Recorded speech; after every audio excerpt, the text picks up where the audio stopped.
ઓછી છે. બેનું દીકરીઓ ઓછી વાતો કરે. બેનું દીકરીઓની વાતો મને વગર માયકે અહીંયા સંભળાય છે. બેનોનો સ્વભાવ છે વાતું કરવી ને એનો સ્વભાવ છે. વાતું કરીને એકબીજુને પૂછે કે આપણે કેન્યું કર્યું હતું, એવી તો રસપ્રદ થઈ જાય. હા, એક બેન તો પોતાના પતિને લઈને ડૉક્ટર પાસે ગયેલા કે ડૉક્ટર સાહેબ મારા પતિની તબિયત તપાસી દો. તો શું બીમાર છે? તો શું બીમાર છે તે પતિને બોલવું જોઈએ, પણ એને પતિને બોલવા ન દીધા, પોતે જ શરૂ કરી દીધું. રાતે જખે બહુ, રાતે નીંદરમાં બકવાસ બહુ કરે છે.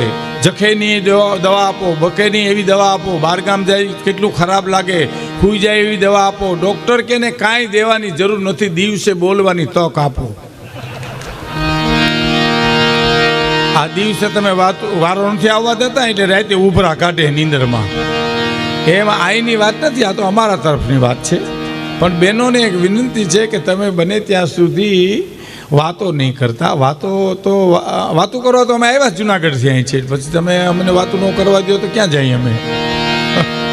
એટલે વાતો નહીં કરતા બેન. બાળકો હોય તો ભલે રમે રોવે, એનો કોઈ ચિંતા નહીં, પણ તમે વાતો નહીં કરતા એવી હું તમને વિનંતી કરું છું. વડીલોને મિત્રોને બધાને બહાર ગામ જાયેલી વિનંતી જ કરાય. ત્યાં થોડી મૂછું મરડાય કાંઈ.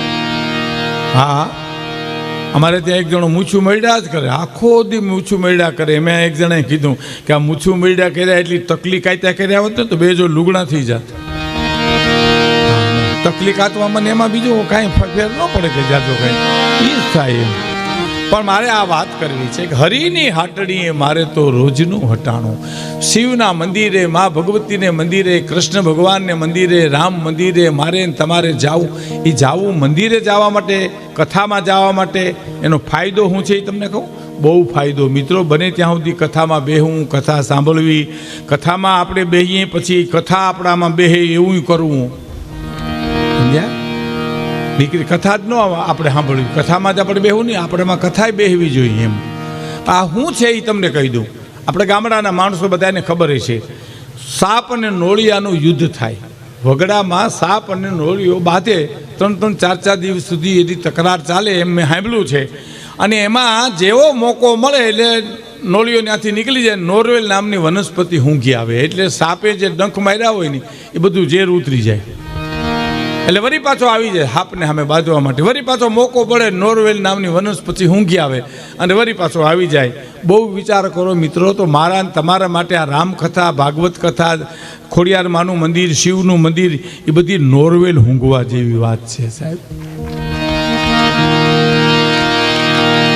હું અને તમે સંસારમાં રહી છીએ, કામ, ક્રોધ, લોભ, મોહના આપણે ડંખ લાગ્યા હોય ને, એ મંદિરે જી આવો, કથામાં જી આવો તો એનું ઝેર ઉતરી જાય સાહેબ. ઊંચા પગ કરી અધર થઈને આમાં દર્શન કરવાના પ્રયત્ન કરે, પણ કોણ જવા દે ભીલની દીકરીને? પણ ગુરુની દ્રષ્ટિ પડી સાહેબ. માતંગુજી બેટા તારી ઝૂંપડીએ બેઠી રહેજે, મારો રાઘવ તારી ઝૂંપડીએ આવશે, મારો બાપ આવશે તારી ઝૂંપડીએ. પ્રાણ નીકળી ગયા સદગુરુના. હવે કઈ આવશે? કાલ, પ્રમદી, ઓલેદી, ઉગમણાથી, આથમણાથી તો બધું રહી ગયું. તારી ઝૂંપડીએ બેઠી રહેજે, મારો રાઘવ, મારો રામ તારી ઝૂંપડીએ આવશે. હવે આવી ગઈ. 7 જ વર્ષની હતી સાહેબ. ક્ષણે ક્ષણની જાગૃતિ. જનકપુરી બાપુ, જનકગીરી બાપુ ક્ષણે ક્ષણની, જે કૃષ્ણમૂર્તિ કહે છે ને એવી જાગૃતિ. આમ આગા પછી જાઓ ને આવીને હોઈયા જાય તો પાણી પીવા જાઓ એટલે ખોબે પાણી પી લે, ગોળોય ન ભરે, પાંદડા ખાઈ લે, ફળ ખાઈ લે. અને રામ અને લક્ષ્મણ જ્યારે જેની ઝૂંપડીએ ગયા ને તે 70 વર્ષની થઈ ગઈ હતી સાહેબ. 7 વર્ષથી માંડી અને 70 વર્ષની.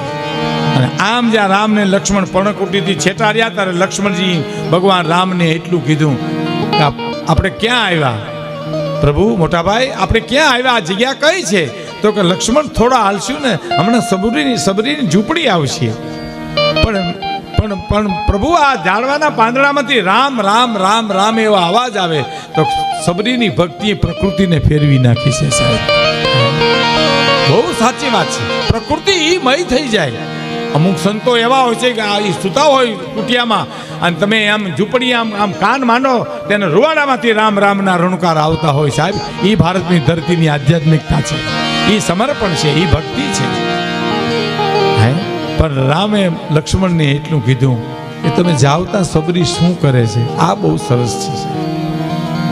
અને આમ જ્યાં છાનામાના જઈને જોયું ત્યાં તો 70 વર્ષની બુઢી થઈ ગયેલી સાહેબ. ચાંદીના પતરા જેવા વાળ, આંખોમાંથી શ્રાવણ ને ભાદરવો એમાં હુંડા જાય, નેજા માંડીને આવ્યા કે આવશે, આવ્યા કે આશા તો જુઓ તમે સાહેબ, એની આશા તો જુઓ. અહીંથી આવશે, અહીંથી આવશે, આગળ આવશે, આગળ આવશે. હે પણ ભગત બાપુ લખે છે કે ઠાકર યમને મેલમાં ઠેલી, તું છો એકલનો બેલી, અમે તારું અંગ કહેવાય, જીવન કોને આશરે જાય. કેવો આર્તનાદ છે સાહેબ.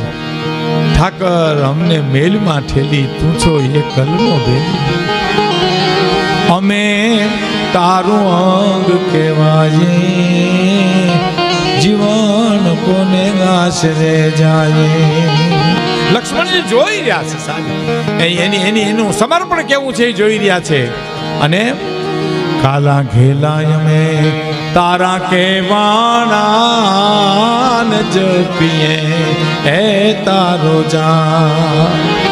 એ જી કાલા ઘેલા અમે તારા કેવાણા અને જપીએ તારો જા. નાથજી નાતો કોઈનો નહીં, અમે બીજે ક્યાં જાયે બાપ, ઠાકર અમને મેલમાં ઠેલી, તું છો એકલનો બેલી. હવેની કડી સાંભળજો સાહેબ. હે આદિના આડતિયા તારા ને શેઠ તું સાવકા. સબરી કીધું પ્રભુ અમે કોઈની દુકાનનું પગથિયું ચડ્યા નથી, મારા બાપ કોઈની હાટડી અમે ગયા નથી, શેઠ તું એક જ અમારો છે. હે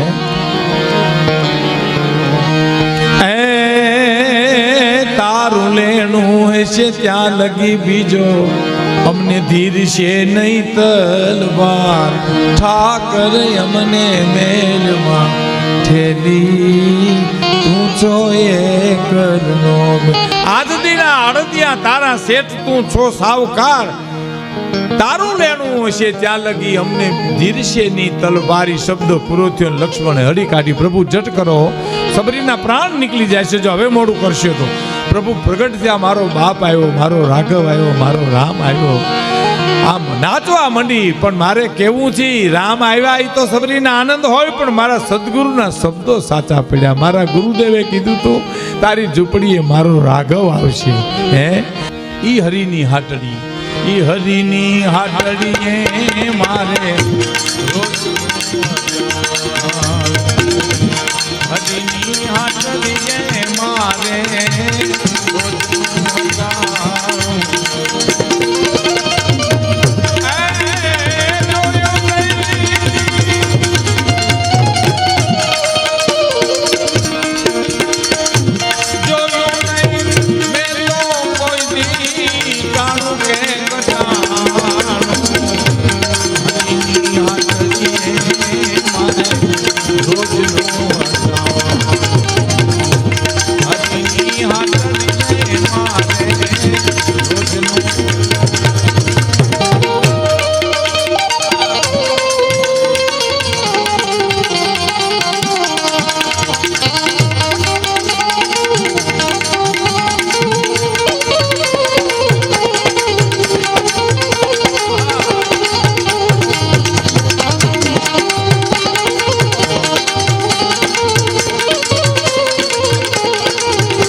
આ જે પૈસા એ બધા મંદિરના નિર્માણ માટે આ વપરાવાના છે. એટલે આપણે હું વિનંતી કરું કે જ્યારે હું ગાતો હોઉં ને ત્યારે આ જેમ વડીલે આવીને જેમ આપ્યા એમ વાતોમાં ન ઊભા થતા કોઈ, કારણ કે વાતોમાં આપણો દોર તૂટી જાય એટલા ખાતર.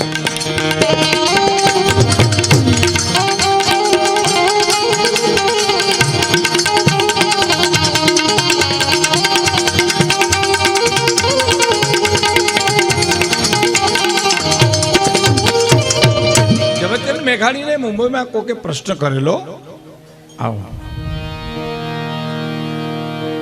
હાલો લ્યો આગો.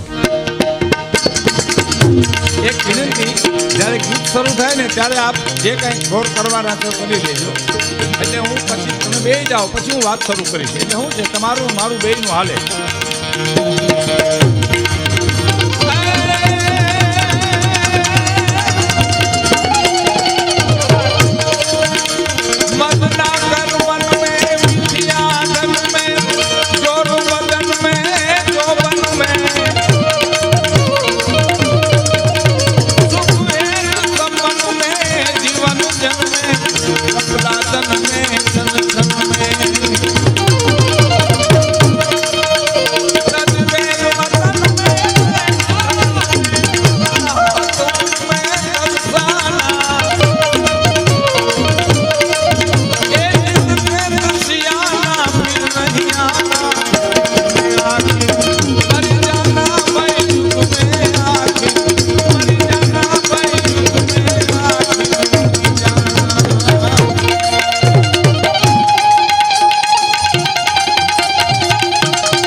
કોઈ દી ટાણું કે કટાણું. મંદિરે જવામાં ટાણું કટાણું શું જોવાનું હોય સાહેબ? મંદિરમાં જાતા 10 જ મિનિટ લાગે, પણ 60 વર્ષ સુધી વિચાર ન આવે એનું શું કરો તમે?